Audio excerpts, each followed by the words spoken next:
BCCL में outsourcing के मामले अब नियंत्रण से बाहर हो गए हैं। आउटसोर्सिंग एजेंसी में साम्राज्य स्थापित सम्राट का प्रभाव इतना बढ़ने लगा था कि मजबूरन यह बीड़ा मजदूरों को स्वयं उठानी पड़ी। मजदूरों के इस कदम से बीसीसीएल मुख्यालय में डगमगाहट है, जहां मजदूरों ने 6 दिनों से आंदोलन के बाद आगामी 22 मई से डिस्पैच सहित कार्यालय बंदी का ऐलान किया था। इस ऐलान की सूचना जैसे ही प्रबंधन को मिली, लोधना एरिया से मुख्यालय तक प्रबंधन हिलने लगी। बैठकों का दौर शुरू हो गया। प्रबंधन पहले तो एमडीओ की परिभाषा अपनी भाषा में समझाने लगे। नेताजी तो डगमगाने लगे थे, लेकिन पढ़े लिखे मजदूरों को यह बात समझ आ गई कि प्रबंधन ठेकेदार के गोद में बैठकर अपनी भाषा बोल रही है। फिर क्या था, मजदूरों ने अपनी असली रूप दिखाई। फलतः प्रबंधन को अपनी कद का एहसास हो गया। दरअसल पूरा मामला विभागीय माइंस जैसे एनटीएसटी कुजामा को एमडीओ के तहत प्राइवेट ठेकेदार आउटसोर्सिंग शहंशाह एलबी के हाथों देने की मुकम्मल तैयारी हो गई थी। मजदूरों ने इसका विस्फोट कर दिया और मजदूरों के आगे प्रबंधन को झुकना पड़ा। प्रबंधन को मजबूरन विभागीय माइंस चलाने पर सहमति बनी। इसमें आंदोलन कर रहे मजदूर नेताओं और प्रबंधन का तर्क अपने अपने अंदाज में रहा। कुल मिलाकर ठेकेदार का खेल मजदूरों ने बिगाड़ दिया।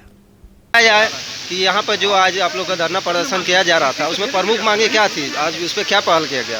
देखिए, हम लोगों का सोमवार से 12 तारीख से लगातार इतनी गर्मी में हमारे मजदूर साथी अपने रोजगार के लिए धरना पर थे और 9 में लोधना क्षेत्र में एकमात्र डिपार्टमेंटल पैक्स बचाने के लिए लड़ाई थी और उस लड़ाई को बचाने के लिए सारे श्रमिक लोधना क्षेत्र के मुस्तैदी से इस लड़ाई में इतनी धूप में बैठे रहे 50 दिन भी घंटा तक और अंततः मैनेजमेंट को घुटना टेकना पड़ा और मैनेजमेंट प्रबंधक महाप्रबंधक लोधना क्षेत्र अपने साथ अपने वार्ता के साथ और हम लोग को जो सहमति दिए हैं कि 1 जून से निर्बाध रूप से डिपार्टमेंटल परियोजना चलेगी और 1 जून से लगातार चलेगी, तीनों शिफ्ट में चलेगा और उसके लिए जो संसाधन हमको चाहिए मजदूरों को प्रभावित करेंगे। इसमें कोई दिक्कत और भी कई प्रमुख मांगे उसमें मांग पत्र में दी गई थी। 17 हमारी मांग थी, जिसमें मैनेजमेंट सभी पर मांग रही है,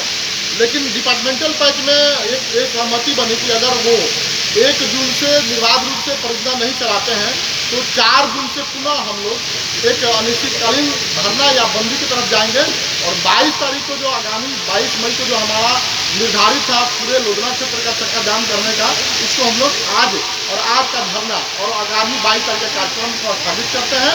लेकिन अगर प्रबंधन अपनी वादा खिलाफी करती है तो 4 जून से पुनः लोधना क्षेत्र का संपूर्ण चक्का जाम। क्या कारण है कि प्रबंधन आए दिन वादा करके वादा खिलाफी कर जाती है? इस तरह के क्या मानते हैं सभी संगठनों में? अगर इस विषय पर जाएंगे तो बहुत गंभीर विषय है। पूरा बीसीसीएल नहीं, कोल इंडिया में डिपार्टमेंटल पैच को बंद करने के लिए एक रणनीति चल रहा है।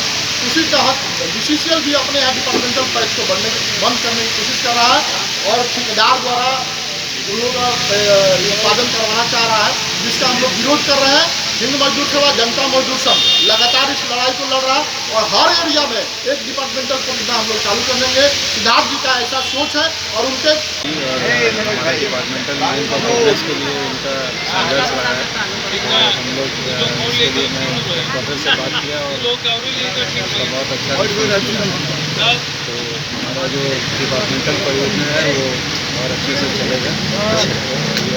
का भी सपोर्ट करेगा।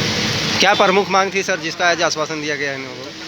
तीनों शिफ्ट चलाने के लिए जो रिसोर्स चाहिए था, ये सब सारा डिमांड और भी जो उसमें मांगी गई है सर, उस पर कब पहल किया जाएगा? मेन यही मांग है। बाकी मांगों पे पहल नहीं किया गया? तीनों शिफ्ट चलने के लिए जो संसाधन की जरूरत है उसी से रिलेटेड बात सर, उसमें कर्मियों का स्थानांतरण समेत और भी मांगे हैं। मुख्य मुद्दा है कि बैच सुचारू ढंग से चले और उसका विस्तार करें और आगे यही मुख्य मुद्दा था, इसी पे सारा चलता है और इसी से रिलेटेड बाकी सारे मुद्दे। झरिया से शिवम के साथ संजना सिंह, कोयलांचल लाइव डेस्क।